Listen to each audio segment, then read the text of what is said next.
ಪಟ್ಟಣದಲ್ಲಿ ಎಲ್ಲ ನನ್ನ ಸರಿ ಅಭಿನಂದನೆಗಳನ್ನು ಹೇಳ್ತಾ 1999 ಕಾಲದಲ್ಲಿ ಕೆಲವರು ಹಿರಿಯರು ಇರ್ಬೋದು ಈ ಸಂಗಮನಿಗೆ ದರ್ಶನ ಕೊಡಬೇಕಂತಂದ್ರೆ ನಾವು ಜಾಲಿಗಿಡದ ಅನ್ನೋದು ರಸ್ತೆ ಅಥವಾ ಜಾಲಿಗಿಡದ ಮಧ್ಯೆ ಬರ್ತೀವಿ. ಇದು ಡಬಲ್ ನೋಡಿದ್ರಿ, ಮಾದರಿ ರಸ್ತೆ ನೋಡಿದ್ರಿ, ದೊಡ್ಡ ದೊಡ್ಡ ಕಮಾಂಡ್ಗಳನ್ನು ನೋಡಿದ್ರಿ, ದೊಡ್ಡ ದೊಡ್ಡ ಸಪ್ತಗಳನ್ನು ನೋಡಿದ್ರಿ. ಇದೆಲ್ಲದಕ್ಕೂ ಮೂಲ ಕಾರಣ ಜೆ.ಎಚ್. ಪಟೇಲರು ಪ್ರಾಧಿಕಾರ ಮಂಡಳಿಯನ್ನು ನಿರ್ಮಾಣ ಮಾಡಿ ಅದನ್ನು ಸೃಷ್ಟಿಸಿ ಆ ಕಾಲಕ್ಕೆ 35 ಕೋಟಿ ರೂಪಾಯಿ ಒಂದು ಅಂದಾಜು ಲೆಕ್ಕಕ್ಕೆ ನೋಡಿದ್ರೆ ಈಗಿನ ಕಾಲಕ್ಕೆ ಅದೊಂದು 3,500 ಕೋಟಿ ರೂಪಾಯಿ ಅಷ್ಟು ಬೆಲೆ ಬಾಳುತ್ತೆ. ಅಷ್ಟು ದುಡ್ಡನ್ನು ಅನುದಾನವಾಗಿ ಕೊಟ್ಟು ಕೂಡಲ ಸಂಗಮವನ್ನು ಹಿಂದೆಂದೂ ಯಾರೂ ನೋಡದೇ ಇರೋ ರೀತಿ ಅಭಿವೃದ್ಧಿ ಪಡಿಸಬೇಕು ಅಂತಂದು ನೀಲನಕ್ಷೆಯನ್ನು ತಯಾರು ಮಾಡಿ ಹೋದರು.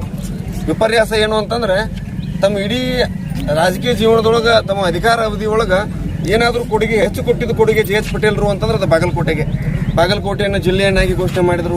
ಕೂಡಲ ಸಂಗಮ ಬಾಗಲಕೋಟೆ ಜಿಲ್ಲೆ ವ್ಯಾಪ್ತಿಗೆ ಬರುವಂತೆ ನೋಡಿಕೊಂಡ್ರು. ಐಕ್ಯ ಸ್ಥಳ ಬಾಗಲಕೋಟೆ ಜಿಲ್ಲೆಗೆ ಇರಲಿ ಅಂತ ನೋಡಿಕೊಂಡ್ರು. ಇನ್ನು ಕೂಡಲ ಸಂಗಮಕ್ಕೆ ಅದರದೇ ಆದಂಥ ಪ್ರಾಧಿಕಾರ ರಚನೆ ಮಾಡಿ ಅದಕ್ಕೆ ಅವಶ್ಯಕತೆ ಇರುವಂಥ 35 ಕೋಟಿ ರೂಪಾಯಿ ಅನುದಾನವನ್ನು ಕೊಟ್ಟು ತಾವು ಕುರ್ಚಿಯಿಂದ ಕೆಳಗಿಳಿಯುವ ಮೊದಲು ಸಾಕಷ್ಟು ಅನುದಾನವನ್ನು ಕೂಡಲ ಸಂಗಮಕ್ಕೆ ಕೊಟ್ಟರು. ಆದರೆ ಅವ್ರ ಮೂರ್ತಿಯನ್ನು ಹೋಲದೇ ಇರುವಂಥದ್ದು ಒಂದು ಮೂರ್ತಿಯನ್ನು ಅದು ನಿಲ್ಲಿಸಿ ಹೆಸರು ಹೇಳ್ತೀವಿ. ಆ ಪ್ರಾಧಿಕಾರದಲ್ಲಿ ಕೂತ್ಕೊಂಡು ಸಂಬಳ ತಗೊಳ್ತೀವಿ, ಪ್ರಾಧಿಕಾರದ ಹೆಸರಲ್ಲಿ ಅನುದಾನ ತಗೊಳ್ತೀವಿ ಅನ್ನೋದು ನಮಗೆ ನಾಚಿಕೆಗೇಡಿನ ಸಂಗತಿ.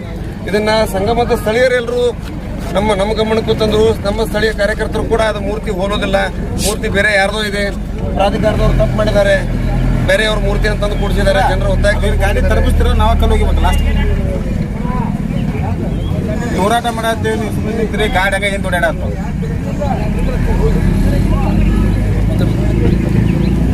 ಪ್ರಾಧಿಕಾರವನ್ನು ರಚನೆ ಮಾಡಿದ್ದು, ಪ್ರಾಧಿಕಾರದಲ್ಲಿ ಕೆಲಸ ಮಾಡ್ತಿರೋ ಎಲ್ಲರಿಗೂ ಸರ್ಕಾರ ಸಂಬಳ ಕೊಡ್ತಾ ಇರೋದು ಕೂಡಲ ಸಂಗಮವನ್ನು ಅಭಿವೃದ್ಧಿಪಡಿಸಲಿಕ್ಕೆ, ಕೂಡಲ ಸಂಗಮವನ್ನು ಸ್ವಚ್ಛವಾಗಿ ಸುಂದರವಾಗಿ ಮುನ್ನಡೆಸ್ಕೊಂಡು ಹೋಗಲಿಕ್ಕೆ, ಜನರಿಗೆ ಬೇಕಾದಂಥ ಭಕ್ತಾದಿಗಳಿಗೆ ಬೇಕಾದಂಥ ವ್ಯವಸ್ಥೆಯನ್ನು ಕೊಡಲಿಕ್ಕೆ, ಎಲ್ಲದಕ್ಕೂ ಮೂಲ ಕಾರಣೀಭೂತರಾದ ಜೆ.ಎಚ್. ಪಟೇಲರಿಗೆ ಗೌರವವನ್ನು ಕೊಡಲಿಕ್ಕೆ ನಿಮ್ಮ ಕೈಲಿ ಆಗೋದಿಲ್ಲ ಅಂತಂದರೆ ನೀವು ತೆಗೆದುಕೊಳ್ಳುವ ಸಂಬಳ ಕೂಡ ಬರ್ತಾನೆ.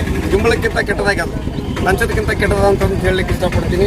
ಮೊದಲು ಜೆ.ಎಚ್. ಪಟೇಲರ ಮೂರ್ತಿ ಮತ್ತು ವೃತ್ತ ಅದು ನೋಡಿದ್ರೆ ನನಗೆ ಅವಮಾನ ಅನಿಸ್ತಿದೆ. ಆ ಮೂರ್ತಿಯನ್ನು ಜನ ನಿಂತು ನೋಡುವಂಥದ್ದಾಗಬೇಕು, ಆ ವೃತ್ತದಲ್ಲಿ ಜನ ನಿಂತು ನೋಡುವಂಥ ವ್ಯವಸ್ಥೆ ಆಗಬೇಕು. ಇವರೇ ಜೆ.ಎಚ್. ಪಟೇಲರು, ಇವರಿಂದನೇ ಕೂಡಲ ಸಂಗಮ ಇಷ್ಟು ಅಭಿವೃದ್ಧಿ ಆಗಿದ್ದು, ಇವರೇ ಜೆ.ಎಚ್. ಪಟೇಲರು, ಇವರಿಂದನೇ ಬಾಗಲಕೋಟೆ ಜಿಲ್ಲೆ ಆಗಿದ್ದು, ಜೆ.ಎಚ್. ಪಟೇಲರಿಂದನೇ ಈ ಕೂಡಲ ಸಂಗಮ ಭಾಗದಲ್ಲಿ ಸಂಗಮನಾಥನ ದರ್ಶನಕ್ಕೆ ಜನರ ಸಂಖ್ಯೆ ಹೆಚ್ಚಾಯಿತು, ಭಕ್ತರ ಸಂಖ್ಯೆ ಹೆಚ್ಚಾಯಿತು, ಪ್ರವಾಸಿಗರ ಸಂಖ್ಯೆ ಹೆಚ್ಚಾಯಿತು.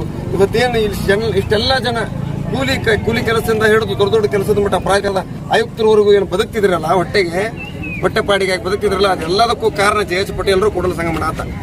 ಅದನ್ನು ಅರಿವಿನಲ್ಲಿಟ್ಟುಕೊಂಡು ಅಕ್ಟೋಬರ್ 1 ಸನ್ಮಾನ್ಯ ಶ್ರೀ ಜೆ.ಎಚ್. ಪಟೇಲರವರ ಜಯಂತಿ ಇದೆ, ಜನ್ಮದಿನ.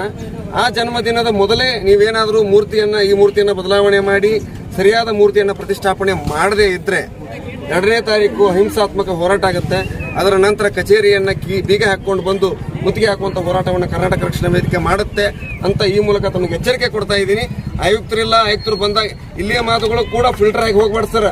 ಯಥಾವತ್ತು ಹಿಂಗೆ ಹೇಳ್ರಿ, ಆಯುಕ್ತರಿಗೆ ಮೊದಲು ಕಚೇರಿಗೆ ಬಂದವ್ರ ಹತ್ರ ಕೂರಿಸಿ ಮಾತನಾಡುವಂಥ ಪ್ರಜ್ಞೆಯನ್ನು ಕಲಿ ಅಂತ ಹೇಳ್ರಿ. ಇಲ್ಲ ಅಂತಂದ್ರೆ ಕಚೇರಿಯಿಂದ ಹೊರಗೆ ತರೋ ಶಕ್ತಿ ನಮಗೈತಿ.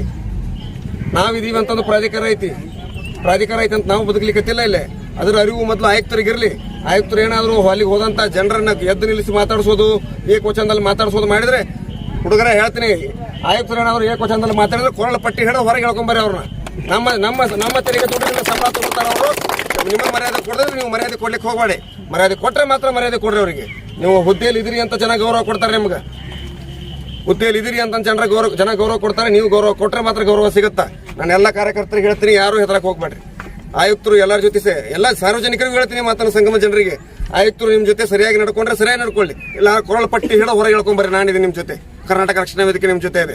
ಜನರಿಗೆ ಗೌರವ ಕೊಡೋದ ಅಧಿಕಾರಿಗಳ ಅವಶ್ಯಕತೆನೂ ನಮಗಿಲ್ಲ, ಜನರಿಗೆ ಗೌರವ ಕೊಡೋ ಜನಪ್ರತಿನಿಧಿಗಳ ಅವಶ್ಯಕತೆನೂ ನಮಗಿಲ್ಲ. ಇನ್ನು ಕಟ್ಟಕಡೆಯದಾಗಿ ಹೇಳ್ತಿದ್ದೀನಿ, ಅಕ್ಟೋಬರ್ 1ನೇ ತಾರೀಕಿನೊಳಗೆ ಮೂರ್ತಿ ಪ್ರತಿಷ್ಠಾಪನೆ, ಮೂರ್ತಿ ಬದಲಾವಣೆ ಆಗದೇ ಇದ್ರೆ ಪ್ರಾಧಿಕಾರ ಹಿಂದೆಂದೂ ನೋಡಿದಂತಹ ಕಷ್ಟಗಳನ್ನ, ಹೋರಾಟಗಳನ್ನ ಎದುರಿಸಬೇಕಾಗತ್ತಂತ ಎಚ್ಚರಿಕೆ ಕೊಡ್ತಾ ಈ